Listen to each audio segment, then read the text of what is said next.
வணக்கம் and welcome to the show interesting info. October 6 இன்னைக்கு ஜெர்மனில் harvest ஃபெஸ்டிவலை celebrate பண்ணுறாங்க. இது அவங்க ஊரை பொறுத்த வரைக்கும் எர்னென்டென்ட் ஃபெஸ்ட் அப்படின்னு சொல்லிட்டு இன்னொரு நேம்லாம் இருக்குது. இந்த ஃபெஸ்டிவலை பொறுத்த வரைக்கும் பார்த்தீங்கன்னா ஆதி காலத்துலேருந்தே ஒவ்வொரு காலகட்டத்தில் ஒவ்வொரு பிளேஸில் ஒவ்வொரு டேட்டில் தான் அந்த செலிப்ரேஷன்றது இருந்திருக்கு. கிறிஸ்டியானிட்டின்ற ஒரு கான்செப்ட் அவங்க நாட்டில் வரதுக்கு முன்னாடிலேருந்து இந்த அறுவடை திருவிழான்றது அவங்க நாட்டில் ரொம்ப ஃபேமஸாக இருந்திருக்கு. இப்படி எல்லாரும் ஒவ்வொரு டேட்டில் கும்பிட்டுட்டு இருக்கிறது சரியில்லை அப்படின்னு சொல்லி 1972 பிஷப் மாநாடு நடந்துச்சு. அந்த சமயத்தில் தான் இந்த டேட்டை சூஸ் பண்ணாங்க. பட் ஆனால் இது ஒவ்வொரு வருஷமும் அந்த வார இறுதியில் அந்த ஞாயிற்றுக்கிழமையாக இந்த செலிப்ரேஷனை வந்து கொண்டாடுறாங்க.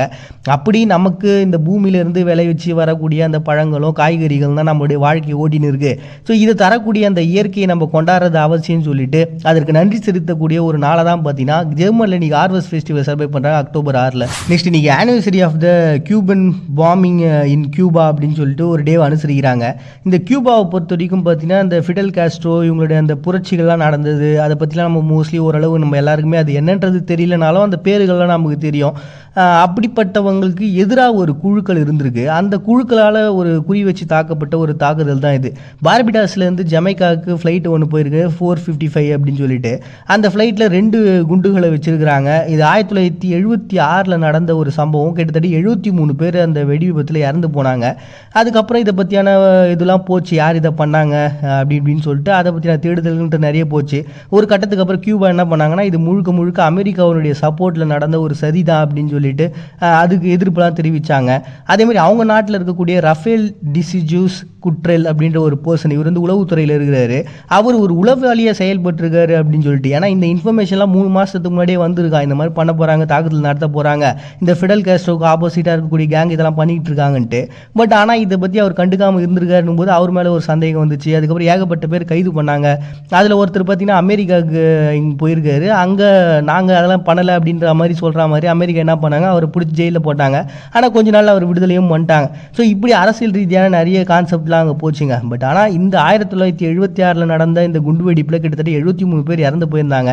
இதுக்கப்புறம் இந்த மாதிரியான ப்ராப்ளம் நமக்கு எப்பவுமே நடக்கக்கூடாது அப்படின்ற ஒரு கான்செப்ட்னாலையும் அதில் இறந்து போனவங்களுக்கு ஒரு அஞ்சலி செலுத்தணும் அப்படின்ற ஒரு கான்செப்ட்னால நீங்கள் anniversary of the Cuban bombing in Cuba அப்படின்னு சொல்லிட்டு ஒரு டேவை அனுசரிக்கிறாங்க அக்டோபர் 6.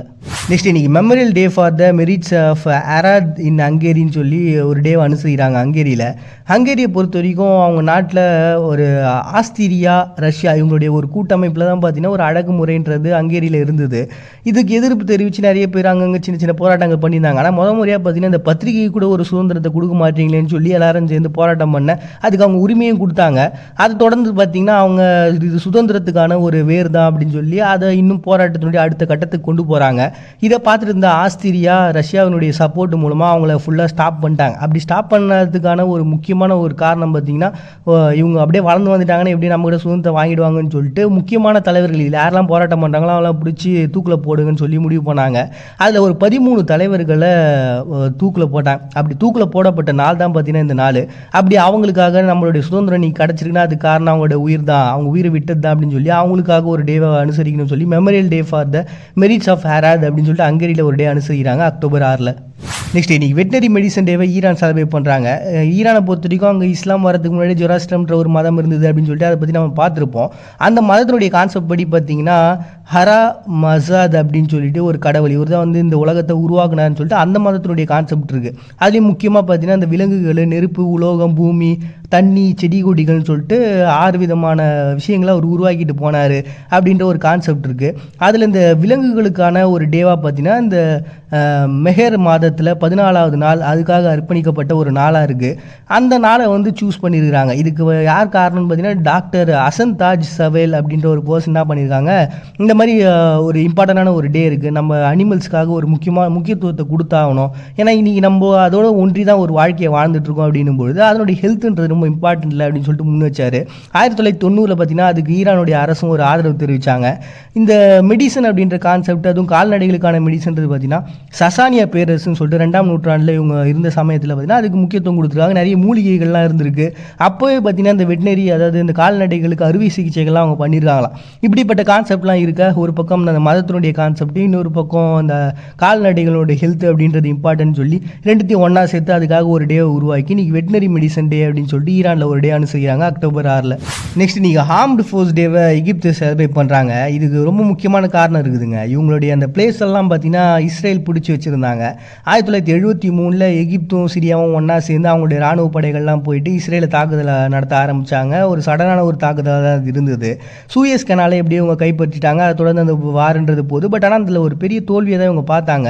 இஸ்ரேலில் அதை வெற்றி அடைஞ்சாங்க. பட் இருந்தாலும் இவங்களுக்கான இந்த பிளேஸை பிடிச்சிட்டாங்களே, அந்த வெற்றியை கொண்டாடணும்னு சொல்லிட்டு தான் இந்த ஒரு செலிப்ரேஷன் ஸ்டார்ட் ஆச்சு. அந்த செலிப்ரேஷன் பார்த்தீங்கன்னா 1981 நடந்துட்டு இருந்தப்போ அவங்களுடைய 3வது ஜனாதிபதி அந்த அன்வர் சதாத் சுட்டு கொல்லப்படுறாரு. இதுவும் அந்த நாளோட சேர அதுக்கு ஒரு முக்கியத்துவம் வாய்ந்த ஒரு நாளாகவும் மாறிச்சு. அப்படி அந்த ஆர்ம்டு ஃபோர்ஸை செலிப்ரேட் பண்ணுற ஒரு நாளாகவும் அதுக்காக உயிர் கொடுத்த அந்த வீரர்களை மதிக்கிறதுக்கான ஒரு டேவாகவும் பார்த்தீங்கன்னா இன்னைக்கு ஆர்ம்டு ஃபோர்ஸ் டேவை எகிப்து வந்து அனுசரிக்கிறாங்க அக்டோபர் 6. அடுத்ததான் இன்னைக்கு ஜெர்மன் அமெரிக்கன் டே அப்படின்னு சொல்லிட்டுங்க. அமெரிக்காவை பொறுத்த வரைக்கும் 1684 இந்த ஜெர்மன் நாட்டை சேர்ந்த மெனோன்மெண்ட் குவாக் அப்படின்ற ஃபேமிலி, ஒரு 13 ஃபேமிலி என்ன பண்ணாங்க, அமெரிக்காவுக்குள்ளே வந்தாங்க. அதுக்கப்புறம் தான் வழக்கமான இந்த உலக போர் அது இதுன்னு ஏகப்பட்ட விஷயங்கள் நடக்க இந்த ஜெர்மனுக்கு எதிர்ப்புகள் அப்படின்றது இருந்து. பட் இருந்தாலும் இப்போ அதெல்லாம் மாறிடுச்சு. இப்போ எல்லாருமே நாங்கள் சகோதரத்துவமாக ஒத்துமையாக தான் இருக்கிறோம் அப்படின்றத வெளிப்படுத்தணுன்ற ஒரு கான்செப்ட்னால அமெரிக்காவில் இருக்கக்கூடிய அந்த ஜெர்மன்ஸை வந்து கொண்டாடுறதுக்காக ரொனால்ட் ரீகனால் 1987 உருவாக்கப்பட்ட ஒரு தினமாக ஜெர்மன் அமெரிக்கன் டே அப்படின்னு சொல்லி ஒரு டே செலிப்ரேட் பண்ணுறாங்க October 6. Next day of commemoration and national mourning அப்படின்னு சொல்லிட்டு துர்க்மெனிஸ்தானில் ஒரு டே அனுசரிக்கிறாங்க. இது 1948 அஸ்காபாத்தில் நடந்த ஒரு பெரிய நிலநடுக்கங்க. அவங்க நாட்டிலேயே ஒரு மிகப்பெரிய பேரழிவாக பார்க்கப்படுறது இந்த நிலநடுக்கம் தான். ஏன்னா அவங்க நாட்டினுடைய மக்கள் தொகையில் கிட்டத்தட்ட 10% பேர் இதில் இறந்து போனாங்க.